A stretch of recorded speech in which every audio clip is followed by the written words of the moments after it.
Muy buenos días, muchas gracias a la Fundación Colombiana de Enfermedades Huérfanas. Para mí es un honor y un placer poder estar con ustedes el día de hoy.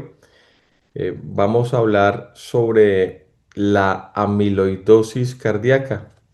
Recordarles que es muy importante para nosotros, los trabajadores de la salud y para todos nuestros pacientes, esta fecha recordatoria de una enfermedad que debemos conocer un poco más. En Colombia tenemos un país maravilloso, con cultura y diversidad. Estos niños son de diferentes regiones de Colombia, desde la Amazonía hasta Riohacha.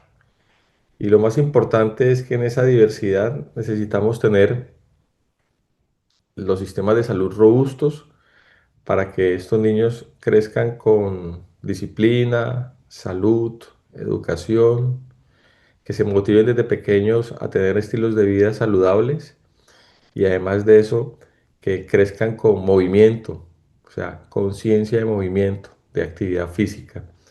Y si alguno de ellos más adelante llegara a tener una enfermedad poco prevalente, de baja prevalencia o huérfana, que tenga la oportunidad y el acceso, pues para que podamos llevarlos a un tratamiento adecuado. Antes de hablar de amiloidosis, recordarle que la principal causa de muerte súbita del planeta Tierra es la hipertensión arterial. Es la principal causa de muerte atribuible del planeta Tierra.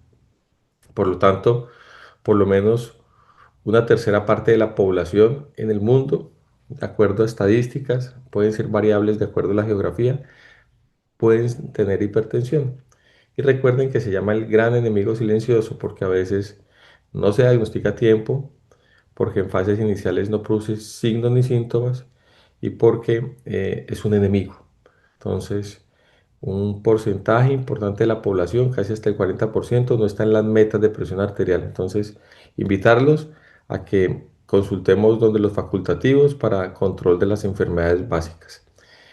El segundo factor de riesgo que es muy importante es la diabetes mellitus, el azúcar elevado. Hay diferentes tipos, pero los más conocidos son el tipo uno, que es el dependiente de insulina, y el tipo 2, que no es dependiente de insulina. Y esa diabetes mellitus, recordarles que de 10 pacientes, 8 pueden fallecer con causas de origen cardíaco. Por ejemplo, la progresión de insuficiencia cardíaca, la enfermedad coronaria o lo que llamamos la cardiopatía diabética.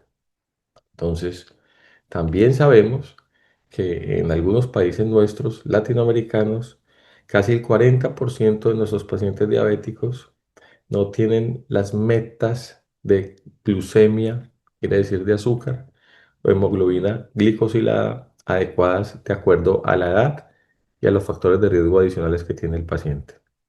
Y en lo tercero, recordarles que la dislipidemia, quiere decir el colesterol elevado, sobre todo el malo, es la principal causa de infarto. Miren lo que ustedes ven allí. Casi el 50% de los pacientes que ingresan a los servicios de urgencias en Colombia y en el mundo tienen colesterol elevado a expensas del malo, el LDL. Y de allí que es un llamado a la acción donde que tenemos que controlar en los pacientes nuestros adultos que tengan estos tres factores de riesgo: hipertensión, diabetes, dislipidemia, que coexisten en muchos pacientes. Debemos llevarlos a metas. Y esas metas es lo que yo llamo la triple meta, que debemos tener unos valores que los médicos manejamos donde consideramos que es lo adecuado. Y si nosotros impactamos en estos tres factores de riesgo cardiovascular, estamos disminuyendo el riesgo de muerte, de infarto, de accidente cerebrovascular, de progresión de insuficiencia cardíaca en un 55%. Entonces, a cuidarnos de los lípidos, a cuidarnos de la hipertensión, a cuidarnos de la diabetes mellitus. Ya cuando estamos en ese escenario, hay un estudio que se hizo en población latinoamericana y miren lo que sucede en las mujeres y en los hombres. Se cree que de todos estos factores de riesgo cardiovascular que ustedes acabaron de ver, el 47% de la población de mujeres y el 70% de hombres no están en metas, por lo menos en alguno de esos factores. Entonces, tenemos que estar consultando donde los médicos, en nuestros sistemas de salud, en nuestros EPS, para que podamos llegar a un buen término. Ahora sí, entremos en el escenario del Día Mundial de la Amiloidosis. Hay dos términos que quiero que aprendan: cardiopatías familiares y miocardiopatías. Cardiopatías familiares básicamente son algunas entidades, enfermedades que producen algunos cambios funcionales o estructurales en el corazón, y que esos cambios funcionales o estructurales del corazón pueden llevar a una repercusión en la calidad de vida, en los años de vida, en los signos y síntomas. Y la cardiopatía familiar es una gran bolsa donde puede haber enfermedades poco prevalentes y o huérfanas. Por ejemplo, les voy a dar un ejemplo: las enfermedades de la aorta, las enfermedades de la electricidad del corazón, lo llamamos canalopatías, las enfermedades que tienen que ver con el colesterol de origen familiar, entonces los llamamos dislipidemias homocigóticas o dislipidemias heterocigóticas. Un término más sencillo es la hipercolesterolemia homocigótica o la hipercolesterolemia heterocigótica, colesterol elevado que tiene un origen genético. Otro tipo de enfermedades son las enfermedades que tienen que ver, por ejemplo, con el músculo. Y entonces ahí llega el segundo término: alteración estructural o funcional del músculo cardíaco con o sin compromiso de la electricidad y que tengan genética. Se llaman miocardiopatías. Y en ese escenario, cuando nosotros hablamos de miocardiopatías, hay que tener en cuenta que en las miocardiopatías y en las cardiopatías familiares no estamos tratando a un paciente, podemos estar tratando una familia. Miren lo que sucede aquí con eh, abuelo, padre, nieto y bisnieta. Tienen una enfermedad común donde ellos son muy altos, extremidades muy largas, y esa enfermedad tiene una herencia genética mendeliana que puede llevar a un compromiso de diferentes órganos y sistemas, incluyendo el corazón, y en algunos de esos escenarios a muertes tempranas. Entonces, cuando hablamos de la prevalencia de las cardiomiopatías en el mundo, las más frecuentes son la miocardiopatía hipertrófica, que ahorita les explico qué es eso. En los mayores, uno de 250 a 500 casos. Yo calculo una prevalencia estimada de 96.000 personas. La miocardiopatía dilatada de origen genético, uno a 250 a 500 personas sanas. La displasia ritmogénica de los ventrículos, uno a 2.000 a 5.000. La miocardiopatía restrictiva no tenemos prevalencia. Síndrome de QT largo, que es una vaina rarísima, uno en 2.000. Síndrome de Brugada, uno en 2.000 a 5.000 personas. Y la taquicardia ventricular catecolinérgica, uno en 5.000 a 10.000. Por lo tanto, ya vieron, son enfermedades de baja prevalencia. Pero, ¿qué es lo interesante de estas enfermedades? Sencillo: que están asociadas a muerte súbita, quiere decir a muerte de origen cardíaco temprano, que son clínicamente heterogéneas. En las fases tempranas de la vida a veces el diagnóstico no es fácil. La expresión depende del tipo de enfermedad, del tipo de fenotipo de enfermedad y de la edad. Y a veces hay dificultades para el acceso en el conocimiento, en el diagnóstico, en el pronóstico y en el diagnóstico. Y lo más importante de estas miocardiopatías es que definitivamente uno de los coadyuvantes para el diagnóstico de esta enfermedad son los test genéticos. Y por eso es importante tener acceso a los test genéticos y, si son positivos, definir si hay que ir a una cascada familiar, o sea, a estudiar otros familiares. Entonces, esto es muy técnico, pero ustedes me lo van a entender muy bien. Estos son unos ecocardiogramas de diferentes pacientes que puedan tener miocardiopatías. Y si ustedes ven aquí arriba, el primero es un paciente con una amiloidosis primaria, lo que llamamos una amiloidosis AL. El segundo es un paciente con una miocardiopatía dilatada. El tercero es un paciente que tiene una amiloidosis por transtirretina, que hoy en día sabemos que hay tratamiento para esto. Este de aquí abajo es un paciente que tiene algo que llama displasia ritmogénica, y aquí abajo este es un paciente que tiene una miocardiopatía de estrés, lo que llamamos el síndrome del corazón roto o síndrome de Takotsubo. Cada uno de ellos tiene enfoques, banderas rojas diferentes y tratamientos diferentes, con pronósticos diferentes. Cualquiera de estos pacientes podría ser alguno de los que nos está viendo esta conferencia. Y si tenemos ese escenario, uno siempre tiene que conocer que a veces en una familia no todos somos iguales. Y ahí es donde hay que comenzar a reconocer los pacientes que tienen fenocopias. Y les voy a explicar qué es la fenocopia. Son unas condiciones donde hay miocardiopatías y nosotros vemos un fenotipo, cualquiera de los que acaban de ver anteriormente, pero el diagnóstico final es otro. Y es así como quiero explicarles qué es las fenocopias. En la miocardiopatía hipertrófica, que es corazón grueso, muy grueso, en ausencia de las condiciones de sobrecarga clásicas, que son una hipertensión muy severa o una enfermedad valvular muy severa, o pacientes que hacen ejercicio de muy alto rendimiento, que eso les puede engrosar el corazón. En ausencia de eso, las personas que tengan un corazón grueso desde edades tempranas, hay que descartarles algo que se llama miocardiopatía hipertrófica primaria o sarcomérica, que es la de origen genético, pero en el 10% de esos pacientes pueden aparecer pacientes o personas que pueden tener una fenocopia, que es el corazón grueso, pero la causa no es la sarcomérica, la de origen genético tradicional, sino que aparecen un genotipo diferente. Y ahí es donde puede aparecer la amiloidosis cardíaca, que yo la llamo la gran simuladora. Y la llamo la gran simuladora porque, para que ustedes entiendan, hay como dos tipos de amiloidosis.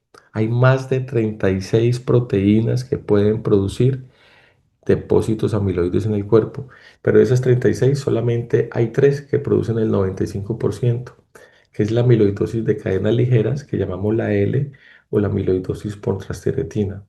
En términos sencillos, esas tres tipos de proteínas, la amiloidosis A-L es básicamente una producción anormal, llamémoslo así, de unos anticuerpos que se producen y van acumulándose como unas cadenas delgadas y van y se acumulan en diferentes órganos y sistemas. Esa es una, A-L. Y la otra es la amiloidosis por transtiratina, que tiene dos tipos. La que es de origen genético y la que es de origen, llamémoslo así, senil o de envejecimiento. Entonces se producen una serie de proteínas anormales a base del retinol en el hígado, y esas proteínas van a un escenario que se llama transtiratina y tienen una formación de unas proteínas anormales, que llamamos monómeros o tetrámeros, que se disocian muy mal y que van y se acumulan como fibra amiloide. Es muy importante tener en cuenta que esta es la otra amiloidosis. Y de esta amiloidosis por transtiratina, en Colombia, una es enfermedad huérfana, la que tiene origen genético, que se origina en un cromosoma, o sea, nace uno con esa predisposición a que se desarrolle en vida adulta. Y la otra es la del paso del tiempo de los años, que no hace parte del origen genético en Colombia como enfermedad huérfana, pero que sí es de baja prevalencia. Entonces, la definición sencilla, para que ustedes la tengan ahí y la puedan observar y ver, es una enfermedad infiltrativa que resulta del depósito extracelular de fibras, que son consecuencia de unas proteínas mal plegadas inestables, que ustedes ya la vieron. Se han reconocido más de 36 tipos, pero las más llamativas son la AL y la ATTR. Esto se puede depositar en diferentes órganos y sistemas, y definitivamente el diagnóstico a veces es histopatológico, para un escenario que nosotros conocemos como una tinción de rojo Congo o una lámpara de luz verde o de fluoresceína. Cuando nosotros clasificamos la amiloidosis, esa tiene una serie de siglas, y esas siglas tienen que ver mucho con el tipo de la proteína amiloide que se está formando. Entonces, el término amiloide se describe con la A mayúscula, seguido del nombre de la proteína que está mal plegada, que se deposita. Entonces, por ejemplo, AL es amiloide derivado de cadenas ligeras, y ATTR es amiloide derivado de la transtiratina. Y entonces esta transtiratina puede tener la variante que es hereditaria, que es una enfermedad huérfana en Colombia, de acuerdo a como lo tenemos en el INVIMA, o en otro sitio la llaman HATTR o ATTRM, que es hereditaria o mutada. Ese es el escenario, cuando ustedes vean la hereditaria, que es la enfermedad huérfana. Entonces ya saben que es clínicamente heterogénea, que puede haber un overlap con factores genéticos y ambientales, que definir y que hay que definir si se trata o no se trata. Recuerden que tener la variante no significa que vayamos a tener la expresión de la enfermedad, pero los variantes pueden ser solamente portadores y nunca tener la manifestación, pero para eso es muy importante hacerle seguimiento en el tiempo. Y para esta enfermedad hay unas banderas rojas. Generalmente es una enfermedad que se manifiesta en los adultos mayores, no se manifiesta en gente joven. Y nosotros vemos que el corazón está un poquito grueso, llamamos engrosamiento de la pared del ventrículo izquierdo, y alguna de estas banderas rojas que ustedes ven acá, insuficiencia cardíaca mayor de 65 años, una enfermedad en la válvula aórtica que le llamamos estenosis aórtica, mayor de 65 años, pacientes que han tenido diagnóstico de hipertensión hace muchos años y que de un momento a otro se les quitó la hipertensión, son normotensos, o lo contrario, se les baja mucho la presión arterial con los medicamentos que recibían antihipertensivos, pacientes que pueden tener algo que nosotros llamamos polineuropatía o disfunción autonómica, es que tiene una serie de cambios a nivel de las extremidades superiores e inferiores con dolores, hormigueos, disestesias, es muy importante. Pacientes que pueden tener pérdida de proteínas por la orina, pacientes que pueden tener algunos cambios en la piel, sobre todo en la cara, como equimosis. Pacientes que pueden tener algo que llamamos síndrome del túnel del carpo bilateral, es ese dolor que algunas personas pueden tener, sobre todo en las noches o en las mañanas, que se les duerme en la mano, que tienen hormigueo, que tienen calambres y que generalmente comprometen estos primeros tres dedos de la región de la mano. Pero ojo, no todo el que tiene síndrome del túnel del carpo tiene esta enfermedad, cuidado, son banderas rojas. Pacientes que tienen ruptura del tendón del bíceps, que ahorita les voy a mostrar una foto, y ya una serie de imágenes de nosotros los médicos en el electrocardiograma, en el ecocardiograma y en la resonancia magnética que nos sugieren que hay unos cambios de enfermedad de amiloidea del corazón.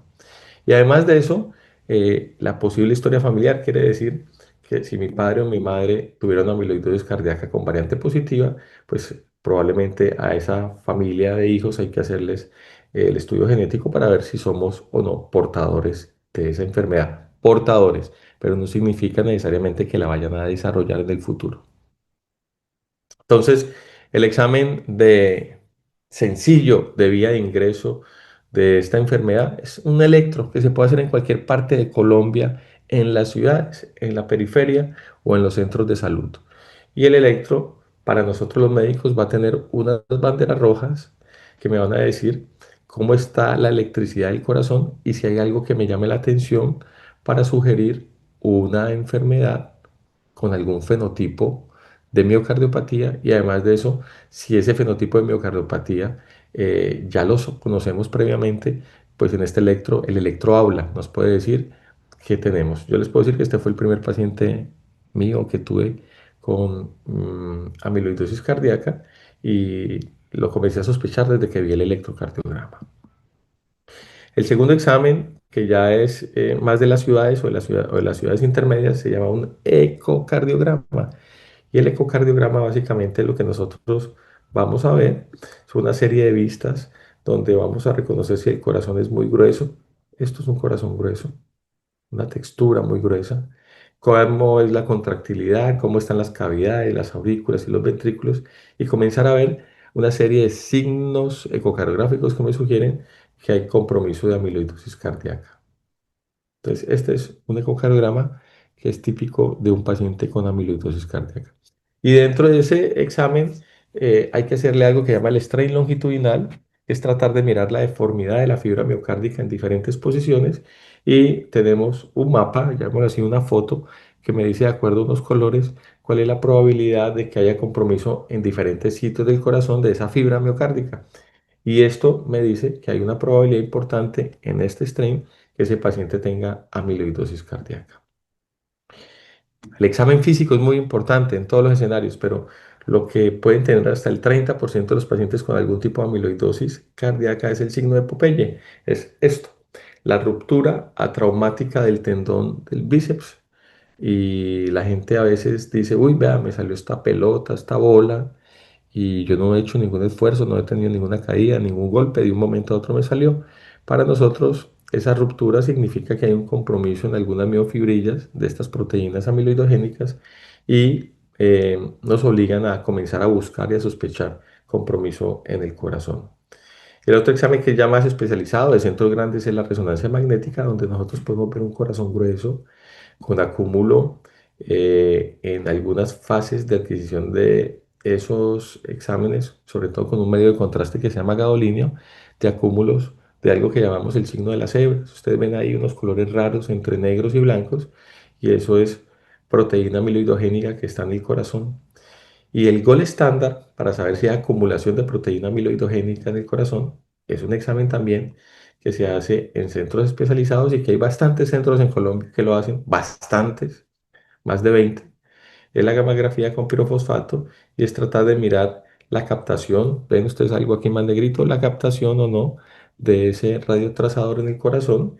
Y hace más o menos 20 años alguien se inventó que esa marcación de radiotrazador del corazón después de 3 horas pues sugiere una escala que se llama la escala o score de Perugini. Y ese score de Perugini va de 1, 2 y 3. Todo lo que esté positivo entre 2 y 3 es acumulación de proteína amiloidogénica. Y ya como para ir terminando, sencillo, este es como el flujograma que utilizamos los médicos para la sospecha y diagnóstica de enfermedad amiloidea del corazón. Una serie de nombres raros que ustedes no se tienen que aprender como pacientes, pero que sepan que esa es la ruta que nosotros utilizamos para hacer diagnósticos finales de acuerdo al valor de la gamografía y de acuerdo a unos exámenes de sangre que hacemos para definir si el paciente tiene o amiloidosis AL o amiloidosis por transtirretina. La amiloidosis AL es una enfermedad que es de origen hemato-oncológico, que significa que el tratamiento lo hacen los hematólogos y los oncólogos y que si se diagnostica de manera temprana el pronóstico es muy bueno, pero que no se puede demorar en el diagnóstico porque esta enfermedad daña el corazón. Entonces el tratamiento lo hacen los hemato-oncólogos, pero el pronóstico lo da el corazón, el compromiso de proteína amiloidogénica en el corazón. Entonces es un trabajo en equipo entre varios servicios de salud, incluyendo los hemato-oncólogos y los cardiólogos. Y esa se llama la gran urgencia cardio-oncológica, que es tratar de diagnosticarla de manera temprana y poderla darle tratamiento. Y ese tratamiento lo tenemos en Colombia en primera, en segunda o en tercera línea. Y no es una enfermedad huérfana, la amiloidosis AL. Y la otra es la amiloidosis por transtirretina, que ya saben que tiene dos brazos. El de una enfermedad huérfana, que es con variante o genética positiva, mutación positiva, y el que no tiene variante o mutación positiva, que es el senil o el, en término en inglés se llama el wild type. Y que también hoy en día existen estrategias para sospechar, diagnosticar y tratar. Y en Colombia hay una molécula aprobada por INVIMA que lo que hace es estabilizar esa proteína amiloidogénica para que el paciente pueda vivir mucho mejor. Entonces, el diagnóstico de cada una de ellas ya saben que es por histopatología, una vía que es invasiva de biopsias y una vía que es no invasiva, y básicamente es por una gamografía de corazón, unos exámenes en sangre y en orina y unas imágenes diagnósticas. Y siempre un buen patólogo la va a reconocer rápidamente en rojo Congo y en lámpara de luz verde o de fluoresceína, que esto es las imágenes de un paciente que tiene amiloidosis en el corazón con una biopsia del corazón. Y por último, muy importante el test genético, que este test genético dio positivo para una variante que se llama la VAL 142, que es la gran variante genética que tenemos en Colombia y en Latinoamérica, donde yo les puedo decir que más del 90% de los pacientes que tienen estudios genéticos positivos tienen esta variante. Es una variante muy de la población hispana, llamémoslo así, o de, en otros países de población afrodescendiente con raíces hispanas. Entonces, recordarles que dentro de esas fenocopias de miocardiopatía hipertrófica hay otras fenocopias, otros nombres, otros genotipos, perdón. Enfermedad de Pompe, enfermedad de Fabry, desórdenes de la carnitina, desórdenes de ácidos grasos, amiloidosis y enfermedad de Danon. Y ustedes van a ver en esta línea que cada una de ellas tiene un tratamiento diferente. Pompe, terapia de reemplazo enzimático. Fabry, terapia de reemplazo enzimático. Desórdenes de carnitina, suplementos de carnitina. Desórdenes de ácidos grasos, pues evitar la dieta, hacer una dieta y evitar el ayuno, perdón. Amiloidosis, ya saben que hay unos tratamientos específicos para cada una de ellas. Y enfermedad de Danon, si no hay contraindicación, trasplantar de manera temprana a estos pacientes si cumplen los criterios para trasplante. Entonces, mensajes para todos ustedes hoy en este día es la amiloidosis cardíaca y las enfermedades de riesgo cardiovascular. Debemos tener un escenario muy importante que es sospechar, diagnosticar y tratar. Mil y mil gracias por la invitación. y estaremos muy atentos a este día y a los próximos días en lo que requieran.